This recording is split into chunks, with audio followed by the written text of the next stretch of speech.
In an old city, in an old neighborhood, you will find my voodoo shop. I am Madame Charmaine. I help people. Sometimes I give advice, sometimes I just listen. Every now and then, I use Vince, my third best voodoo doll. Power always attracts those who shouldn't have it. People like Cosmo the Inscrutable. He tried and failed many times to get his hands on some zombie dust. One night, he sent some roustabouts to take it by force.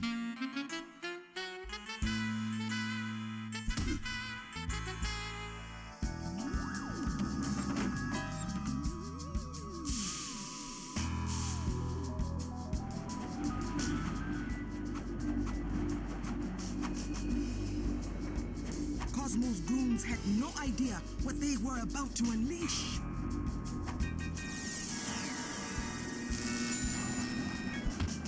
I had to stop those idiots. So, it's Cosmo's henchmen.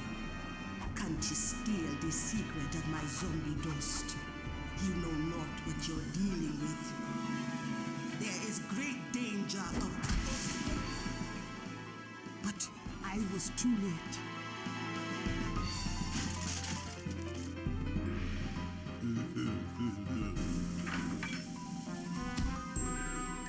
I was trapped and on my way to Cosmo's lair.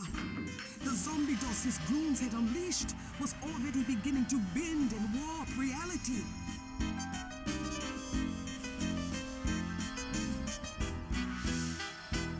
Yet I could also sense a new mind in contact with my own. It was Vince. The zombie dust had brought him to life. An unlikely hero, to be sure. But only Vince can help me now.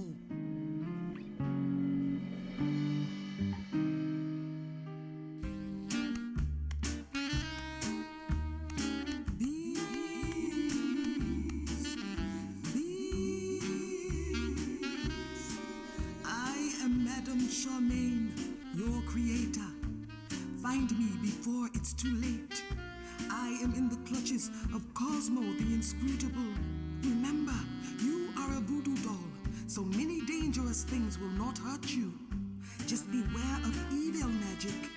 Cosmo and his monsters can do you great harm. Gather all the zombie dust you can. Defeat all the monsters you can. I will try to help through the link we share, but all depends on you, Vince. Okay. Ladies and gentlemen, good evening, and welcome to my Voodoo Vince Remastered playthrough. This should be a relatively just short game I'm going through. I picked it up during the Steam winter Halloween sale. Yeah, winter, no. So, well, I mean, it's winter where I am. Probably not where you are. Hooray for snow. But I picked it up during the Halloween sale for $4 whole. And I thought I'd just quickly run through it. Look for more of these. Nothing too exciting to talk about. It's mostly just a platformer. It's really old, back from, I believe, the original Xbox days. But, generally, as opposed to, Metro Last Light that I just did, I'll try not to talk during, cut scenes. So you can at least listen to it, I guess. I feel powerful. But yeah, it's mostly just a platformer. Way back in the day, when you used to get like Xbox Magazine, they'd come with little discs that had, demos and stuff on them. And Voodoo Vince was one of them. And I never actually played it, so when I saw it was on Steam, and I could get it for literally pennies. I mean, technically any game can literally be broken down their price into pennies. But, like 424 pennies.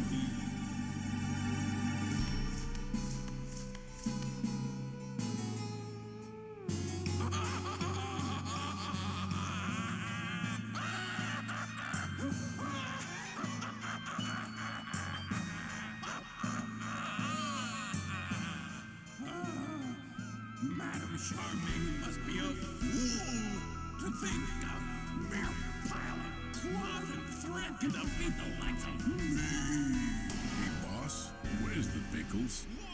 How are you? What are you doing in my evil vision? I'm just making a sandwich. For crying out loud!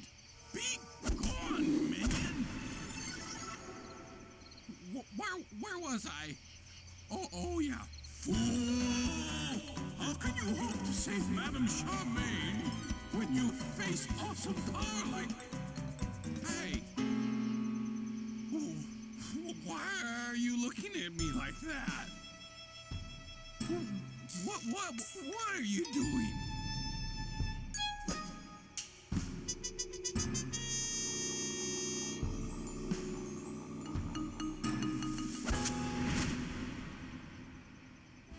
Never mess with a voodoo doll, Poindexter.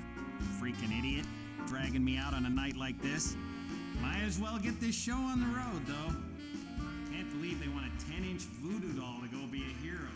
Why can't some other perfectly... But yeah, I picked it up for pennies, and I swear, Cosmo there, he sounds like the son from Bob's Burgers, even though this game came out over a decade before that show existed.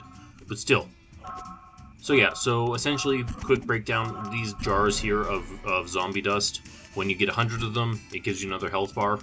I am going to be grabbing them here and there, mostly because there is a single segment at the end of the game that I am really, really bad at, and I'm going to need all the health I can get. But I'm not going to prioritize them, I am going to run past a lot of them. But yeah, it's going to be short. This whole game only has roughly, 6 areas to it. So it's not, a super long game. I think the world record run for finishing it is like an hour and 35 minutes. We're not going to come close to that. And also because that run does use a skip to glitch through like a hole in the wall. And I'm not going to do that. I'm actually going to play it like how you would initially play it. The only thing is that where normally you'll end with, 10 health bars and, like 10 voodoo power bars, I'm going to have 1 voodoo power bar the whole game. And maybe if I'm lucky, I'll get like 6 or 5 health bars.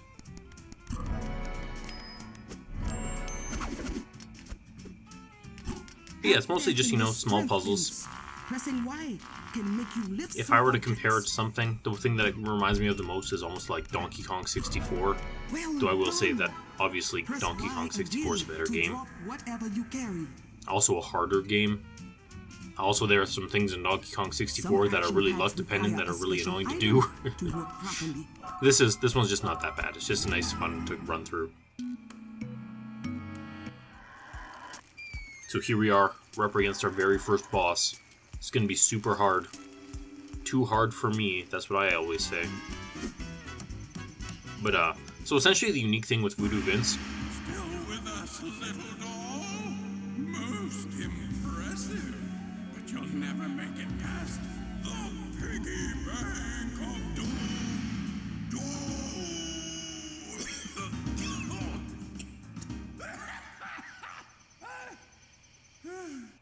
As I was saying, essentially the unique thing with Voodoo Vince, and one of the reasons I like it aside from obviously the aesthetic, because I'm a huge fan of, horror-themed stuff. Even if I'm not a big fan of voodoo dolls, just because I don't like humans in general, I find them boring. But yeah, mostly his way to kill stuff, like if you're facing off against bosses, you kill them by hurting yourself. And also when I just use my voodoo power there, and again, you hurt yourself and then it pretty much, rebounds what you just did to yourself onto enemies around you and kills them. But yeah, overall, I'm not a fan of humans. Like, whenever I play games, I'll choose whichever one isn't human first. Mostly because I'm a human. And humans are boring. And they suck. Not like, oh my god, I'm so edgy. Just, I much prefer unique monsters. Like, if I can play a monster, I'm going to choose to play the monster every time. So I just picked up my first, health container, heart container. And you can tell this is from, an old day back when, games were still kind of arcadey in a way. I mean, obviously, like, it's not, super prevalent. Like, this was when, consoles were starting to be, in everyone's house. But yeah, so it has a weird health system, which there's no point to it. Literally no point. It doesn't even matter. So yeah, there we go. We woke up the pig. He's coming for us. What are we going to do? What are we going to do? We're gonna run away, and we're gonna stand right there. Bam! We got safed. And he kills the pig. Nice. So essentially, if you get, if you run out of health, you get booted back to the main screen. And then when you re-enter the game or reload the game or whatever, it literally brings you right back to the last area you were in, and with, you know, 3 health again, 3 health bars. If your quest is to continue. So honestly, the lives serve no purpose. There's no harm for failing, unless you die completely on, like, you know, a boss fight, because then you just have to replay the boss fight. Now this is the area, if I recall correctly, when I was mentioning those Xbox magazine discs, which I still have, by the way. I have tons of them. I even have some of them for the 360, because it started with Xbox and then they continued with the 360. But this was the area that they gave you for the demo, and I was really bad at it because I was young at the time. I was a young child, a little Eichmann. But now, look, watch him be amazed as I run through, setting myself on fire. Be in awe. But yeah, there's no point really fighting anything. Even like this fight here, we're just gonna kill ourselves. We're gonna blow up the world. Ow! And get a wrench thrown at us. Yeah, what up now, idiots? It couldn't happen to 2 nicer guys.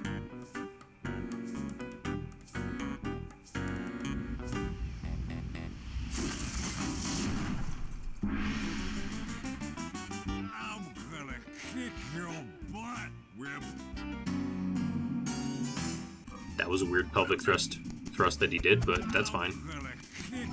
If I had one major gripe with this game, like, again, it's a platformer, so what ends up happening is all the times you die generally are just going to be, you know, falling to your death. Like, as in, like, falling down an invisible wall or something. And when you die, it takes away, if you have, like, a full voodoo meter, it takes it all away.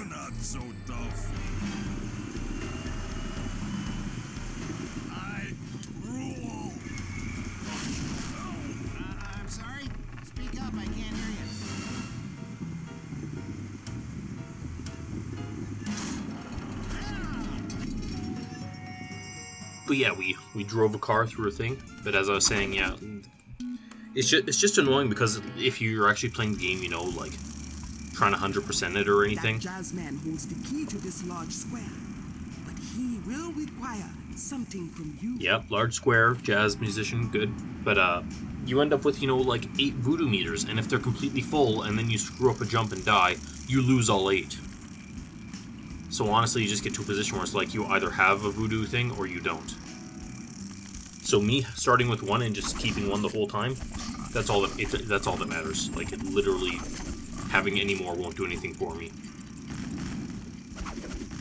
So first things first, we get to do a small little puzzle. And when I say puzzle, I mean like the broadest form of puzzle known to man, which in that it's barely a puzzle. We're gonna wear this awesome mask, which makes us super awesome. And then we're going to climb up here. And by over here, I mean over there. And then I turn around because I realized I went the wrong way. Yep, there we go. Now, there is one segment of the game that I'm just not going to end up doing, and it involves these purple things. So, in certain areas, they have these, you know, skull ticket things. And if you get all the skull tickets in a level, it spawns, you know, like a purple skull. And then you go and activate the purple skull, and it will lead you in a like on a chase, and then when you get to the skull at the end of the chase, you get another voodoo meter. So I'm just not going to bother with that because I don't care. Here's the thing where pretty much you're supposed to grab that apple that's up top, and then you come down here and feed it to the horse, and then the horse will kick you all the way up to the clock tower. We don't need to do that. Ah, freshly minted fake money. It's pretty much just as fast to just do the climb like we did that first time. So now we're going to go up and we're going to change the time. But first I need to know what time the jazz or the store is open at. Good. So yes, we're just going to go up here. We're going to change the time. Then we're going to use our money that we made from our costume contest to go and buy the trumpet. And then once we have the trumpet, we're going to go back, change the time once again, and we are going to go into the jazz club and learn how to do some jazz.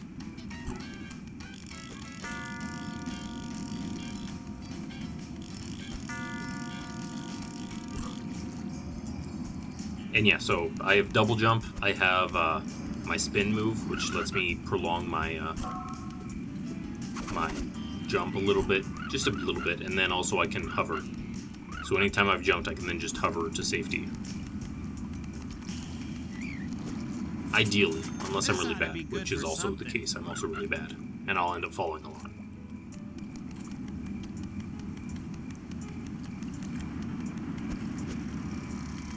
Okay, there's the time for the jazz. So we're just going to go back and we're going to reset the clock. Reset the clock! That was a Pacific Rim reference. Yeah. Good movie. Flawed movie. I mean, as in, like, the story had a lot of issues, but it was a good movie nonetheless.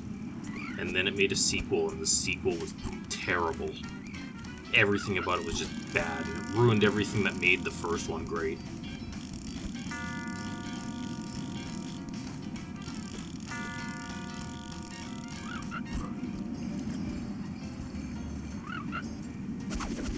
Skadoosh.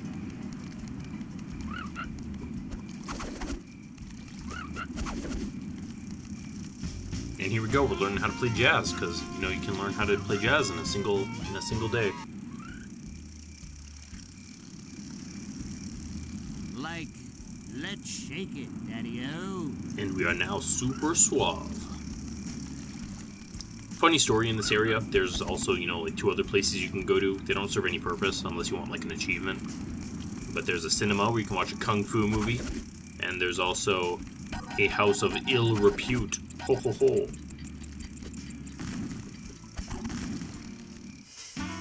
And now we're gonna jam out with the skeleton.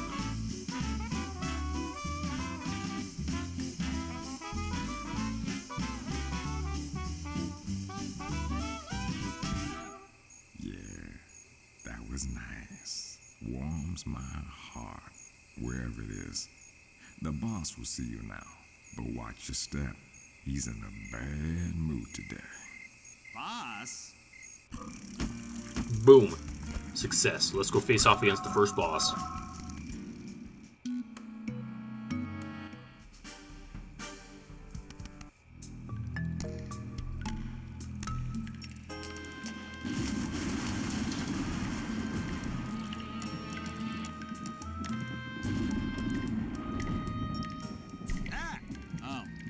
Just a pile of bones. I wonder where that boss guy is.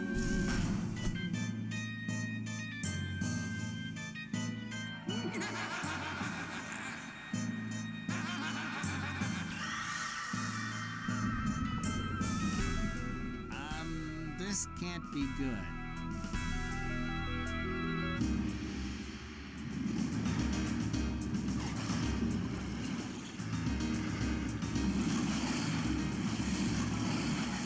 Definitely not good. And turns out our first boss is a giant skeleton. But not just a skeleton, a dinosaur skeleton. Dun dun dun. So we're gonna run for our lives.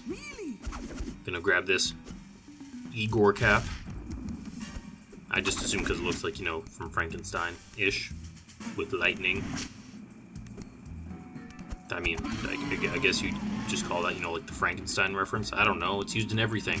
Have you watched Van Helsing? Well, it's in there too. Have you watched, like, the Transylvania Express movie? Well, it's in there too. But yeah, we're just gonna hit all these levers. Pull the lever, Crunk! But these are the right levers, because we're smart. Dear dinosaur, leave me alone. You're gonna eat the walkway? Okay, good for you, good job. Way to be a hero. Oh god, slow and steady. Slow and steady wins the race. Yeah, lever number 2. I will say, again, I said I like the aesthetic, but man, with like the color scheme, man, it's so good, so colorful. You don't see colors anymore in like normal games, in like fun games. I mean, yeah, Metro gave us, you know, some like colorful lichen or something, you know, and like glowing mushrooms, but overall it's just, you know, drab and gray. Remember the year of the brown, when everything was just brown and colorless? Sure, this is a kid's game, but dang, man, at least they can use colors. I love colors. Okay, can we do it? We're doing it. Go for gold. Just go for gold, guys. Oh yeah, we're just gonna drop straight down. We're the best. And boom!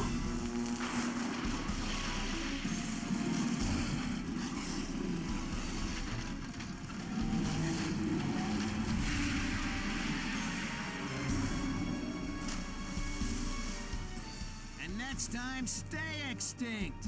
Say, what's that down there? And there's the first section done, and I'll see you in the next one.